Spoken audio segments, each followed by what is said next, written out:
G'day guys, Roscoe here, truth in your face, with another Gargasoulas trial update. Well, hung jury. The jury could not decide whether he's mentally fit to stand trial. So, waste of time.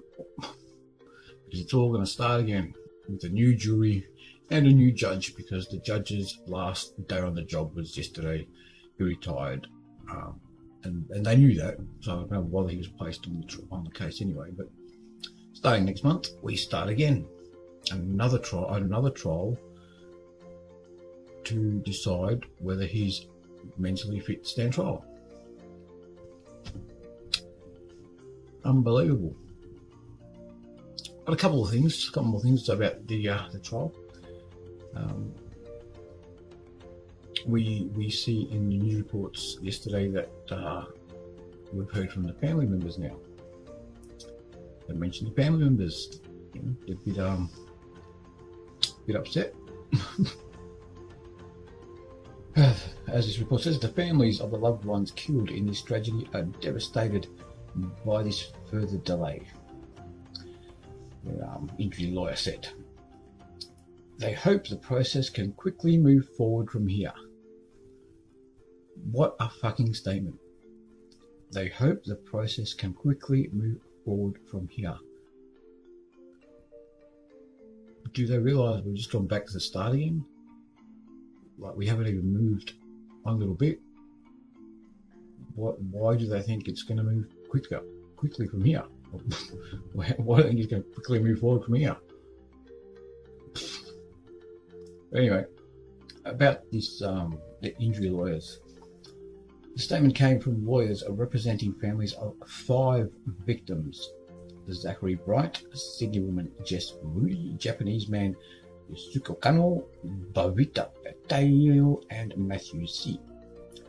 Firstly, why do they have to mention Sydney woman and Japanese man, but they don't say Indian woman for Bavita? I just thought that was a bit weird. But the other thing is a bit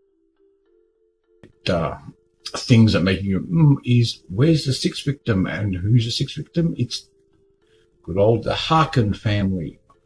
Why isn't the Harkin family represented by the same lawyers as the other 5 victims?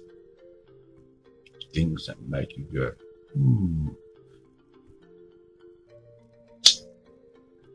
Could it be, and this is just a theory, I don't believe this theory, but could it be that these 5 victims, not Harkin, but these 5, actually did get hit by a car?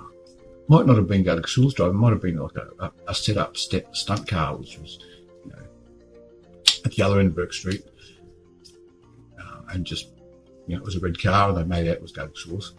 Maybe those 5 people, maybe they did get hit by a car. But Harkin was a plant. Harkin was the headline story to pull at our heartstrings. See what I'm getting at? So why isn't the Harkin family represented by the injury lawyers? But anyway, that's a bit of a side note. The other thing I was thinking about is the process of determining whether someone's mentally fit to stand trial. You have, in this case, for the prosecution, you have 2 psychiatrists, with medical evidence, and for the defendant, you had 2 psychologists provide medical evidence. If anyone knows anything about psychiatrists and psychology, how can you compare a psychiatrist reports with a psychologist reports and decide which one's right? Psychiatrists are medical practitioners. They look at your biological mental state, the way your brain's working. Whereas psychologists are more like the appearance, like your emotion, how you're coming across. The psychologist will talk to you, show you pictures, and get a report from what they see. Psychiatrists, get reports or get their findings from biological investigations. It's two different things. So you'd think they'd have one psychiatrist, one psychologist for prosecution, and one psychiatrist for defendants. Even, but no, they have two psychiatrists one side, two psychologists the other side. Which, it doesn't surprise me that that was a hung jury. But then I started to wonder, why do they need a jury to decide if medical evidence? So these are reports that are written by professional medical practitioners. They're doctors. They've been through medical school. Well, psychiatrists. Psychiatrists have been through medical school. Psychologists have been through other type of medical training. But they all spend about the same amount of time in school studying. So they've come up with their medical findings, present it to the court, and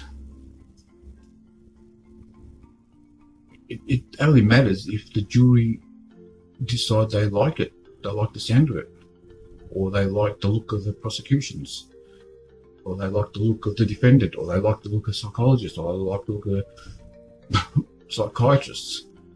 You know what I'm saying? So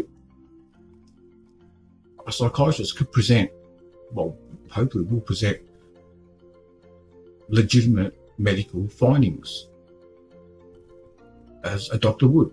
You go to a doctor, he tells you what's wrong.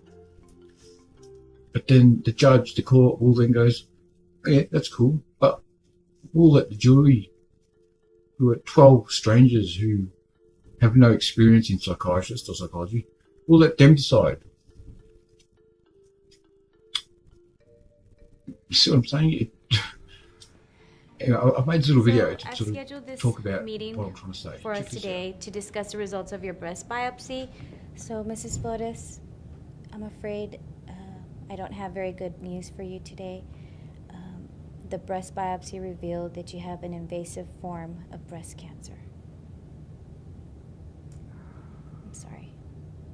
I wish I had better news for you. Well, I know you have spent many years studying for your profession, but I'd rather have 12 random people off the street give me a better diagnosis.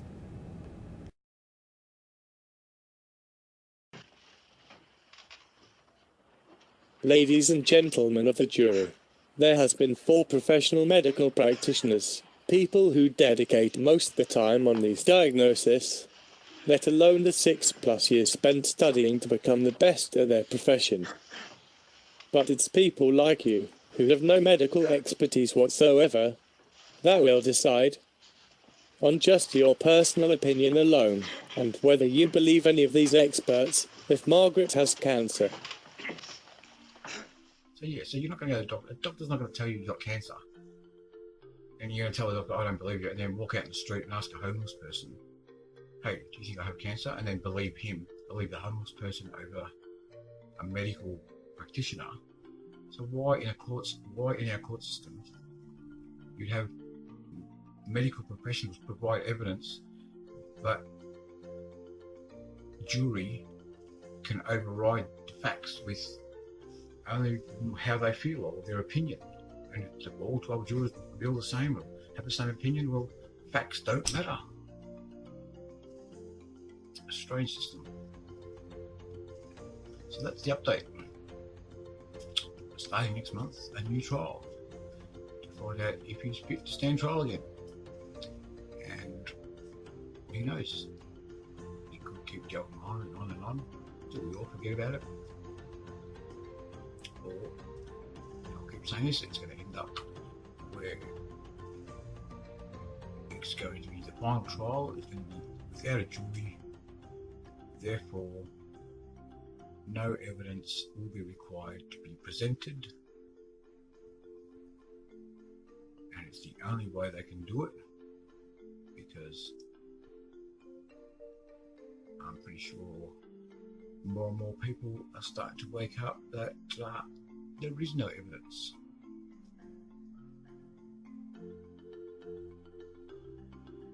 And I'll put the question out to any media people, anyone friends of the Harker family.